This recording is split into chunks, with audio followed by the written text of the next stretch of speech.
أشهد أن لا إله إلا الله وحده لا شريك له وأشهد أن محمدا عبده ورسوله أما بعد فأعوذ بالله من الشيطان الرجيم بسم الله الرحمن الرحيم سامعین و ناظرین کرام، السلام علیکم ورحمۃ اللہ وبرکاتہ۔ اس سے قبل گزشتہ 7 پروگرام میں سیدنا حضرت خلیفۃ المسیح رابع رحمہ اللہ تعالی کی طرف سے جماعت احمدیہ کے مخالفین، معاندین، مکفرین، مکذبین اور ان کے سیاسی و مذہبی سربراہوں آئمۃ التکفیر کو قرآن مجید کی صورت آل عمران آیت 62 کی تعالیم کی روشنی میں دیے گئے مباہلہ کے کھلا چیلنج کو زیر بحث لایا گیا ہے۔ یہ کہ سیدنا حضرت خلیفۃ المسیح رابع رحمہ اللہ تعالی نے 10 جون 1988 کے خطبہ جمعہ کے ذریعے مباہلہ کا یہ چیلنج دیا۔ مباہلہ کے چیلنج کا مکمل متن 4 پروگرام میں قسطوار پیش کیا جا چکا ہے۔ نیز یہ بھی بیان کیا گیا ہے کہ مباہلہ کی اشاعت کے بعد کے حالات سے معلوم ہو رہا ہے کہ اس چیلنج پر مخالف احمدیت علماء نے ہیلوں بہانوں کا سہارا لیتے ہوئے راہ فرار اختیار کی۔ سیدنا حضرت خلیفۃ المسیح رابع رحمہ اللہ تعالی نے 5 اگست 1988 کے خطبہ جمعہ میں مخالف احمدیت علماء کے ہیلے بہانوں پر تبصرہ پیش فرمایا۔ مباہلہ کے سلسلہ میں پیش کیے جانے والے 7ویں پروگرام میں مخالف احمدیت علماء کے ہیلے بہانوں کا ذکر کیا گیا ہے۔ آج کے پروگرام کے ذریعہ کتاب سلسلہ احمدیہ جلد 4 کے حوالہ سے اس مضمون کو آگے بڑھایا جا رہا ہے۔ گزشتہ پروگرام میں کئی ایک مخالف احمدیت علماء کے مختلف ہیلوں بہانوں کے سلسلہ میں اس مباہلہ کے چیلنج پر طاہر القادری کے رد عمل کا ذکر کیا گیا ہے۔ یہ کہ طاہر القادری نے اعلان کیا کہ فلاں تاریخ کو ہم منٹو پارک پہنچ جائیں گے۔ اس تاریخ کو مرزا طاہر احمد کا اپنے ساتھیوں سمیت رات کے 12 بجے وہاں موجود ہونا ضروری ہے۔ ان کے اس بیان پر جماعت احمدیہ کے پریس سیکریٹری کی طرف سے ان کے نام ایک خط لکھا گیا۔ یہ خط روزنامہ آغاز کراچی 24 اکتوبر 1988 میں شائع ہوا۔ نیز یہ خط ہفت روزہ بدر قادیان 17 نومبر 1988 میں بھی شائع ہوا۔ جماعت احمدیہ کے پریس سیکریٹری نے لکھا: جناب طاہر القادری صاحب، آپ کی طرف سے امام جماعت احمدیہ حضرت مرزا طاہر احمد صاحب کے مباہلہ کے چیلنج کے جواب میں جو اشتہاری قسم کے خطوط اور بیانات اخباروں میں شائع ہو رہے ہیں، ان کے مطالعہ کے بعد ہم پورے وثوق کے ساتھ کہہ سکتے ہیں کہ نہ صرف یہ کہ آپ اس معاملہ میں سنجیدہ نہیں، بلکہ آپ کا دل تقوی سے خالی ہے اور آپ کی حیثیت ایک مجمع باز کی سی ہے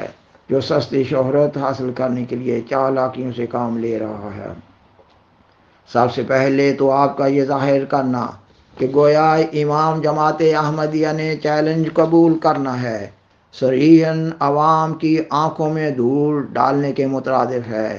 کیونکہ امام جماعت احمدیہ تو نہ صرف چیلنج دے چکے ہیں بلکہ کھلم کھلا خطبات میں بھی اور تحریر کے ذریعہ بھی متعدد بار آپ لوگوں کے الزامات کے جواب میں لعنت اللہ علی الکاذبین کہہ چکے ہیں اور مباہلہ کے چیلنج کا ایک فریق بن چکے ہیں، جس کے بعد تو آپ کی طرف سے قبولیت کا سوال باقی تھا، نہ کہ دوبارہ ان کی طرف سے۔ آپ کو بھی چاہیے تھا کہ جس طرح جماعت احمدیہ نے چیلنج شائع کروایا ہے، اخبارات میں اکیلے یا مل کر اپنے دستخطوں کے ساتھ امام جماعت احمدیہ کے چیلنج کے الفاظ کو شائع کراتے اور تحدی کے ساتھ اعلان کراتے کہ مرزا طاہر احمد ان سب باتوں میں جھوٹا ہے، نعوذ باللہ من ذالک، اور جس شخص پر یہ بطور مسیح موعود اور امام مہدی ایمان لایا ہے وہ بھی یقیناً جھوٹا ہے، نعوذ باللہ من ذالک۔ پس جس طرح اس نے لعنت اللہ علی الکاذبین کہہ کر جھوٹے پر لعنت ڈالی ہے، ہم بھی قرآن کریم کے بیان کردہ الفاظ میں لعنت اللہ علی الکاذبین کہہ کر پوری ذمہ داری کے ساتھ یہ اعلان کرتے ہیں کہ مرزا طاہر احمد کے دیے ہوئے مباحلہ میں جن الزامات کو وہ علماء کی طرف سے بہتان قرار دے رہے ہیں وہ سارے الزامات سچے ہیں، اور اگر ہم جھوٹ بول رہے ہوں تو اللہ تعالیٰ کی ہم پر لعنت پڑے۔ اگر آپ میں ذرا بر بھی تقویٰ ہو تو یہ سیدھا سادہ طریقے اختیار کرتے۔ دوسرا پہلو اس مطالبہ سے تعلق رکھتا ہے جو آپ کی طرف سے پیش ہو رہا ہے کہ فلاں میدان میں اکٹھے ہوں، اور اگر لاہور فلاں تاریخ کو نہ پہنچے تو ہم تمہیں جھوٹا سمجھیں گے، یا ہمیں وقت دو کہ ہم تمہاری مقرر کردہ جگہ پر پہنچ کر مباحلہ کریں۔ ہمارے نزدیک یہ سب نفس کی بہانہ سازیاں ہیں اور مباحلہ سے فرار کی راہ۔ ہمارا یہ ایمان ہے کہ خدا تعالیٰ کائنات میں ہر جگہ ہے اور اس کے قبضہ قدرت سے کوئی جگہ باہر نہیں، اور کوئی مقام اس کے تسلط اور جبروت سے خالی نہیں۔ واسع کرسیہ السماوات والارض، اس کی کرسی زمین و آسمان پر محیط ہے، نہ کسی دنیاوی بادشاہ کی طرح پاکستان یا انگلستان میں کسی مقام پر پڑی ہوئی ہے۔ اس کو مخاطب کر کے لعنت اللہ علی الکاذبین کہنے میں آپ کو آخر کیا خطرہ ہے، اور کیوں فریقین کی موجودگی ضروری ہے؟ کیا خدا تعالیٰ اس بات پر قادر نہیں کہ آپ کی لاہور میں ڈالی ہوئی لعنت کا انہیں لندن میں شکار بنا دے، یا ان کی دنیا میں کسی مقام سے ڈالی ہوئی لعنت کا آپ کو شکار بنا دے، خواہ کہیں بھی آپ ہوں؟ تیسری بات یہ ہے کہ اگر آپ آیت مباحلہ سے یہ استنباط کر رہے ہیں کہ آمنے سامنے ہونا ضروری ہے، تو اس کی روح سے پھر تمام انفس جو خواہ کسی فریق سے تعلق رکھتے ہوں، ان کا اپنے سارے بیوی بچوں کے ہمراہ وہاں موجود ہونا ضروری ہوگا، اور کیا پھر ساری دنیا کے 1 کروڑ احمدیوں کا اور آپ کے مریدوں کا، خواہ وہ ہزاروں میں ہوں یا لاکھوں میں، کسی ایک مقام پر اکٹھا ہونا ممکن ہے؟